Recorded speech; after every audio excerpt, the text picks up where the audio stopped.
Hi, to increase touch sensitivity on your Samsung Galaxy Tab S10, as a first step, let's unlock this device and go in its settings. From here, we need to choose Display tab and then just scroll a bit so we could see this section Touch Sensitivity. So this feature will be really helpful if you have any type of screen protectors and now you're tapping on the screen and it either does not react or simply lagging and got some delays. So to solve this problem, you just need to enable touch sensitivity by tapping on the switcher so it will light up blue like that.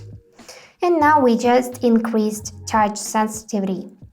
If you don't need to use this feature, then you can disable it by tapping on the switcher so it will become gray, and that's it. So that's it for today. If you enjoyed this video, please subscribe, like and comment. And I wish you all the best. Bye bye.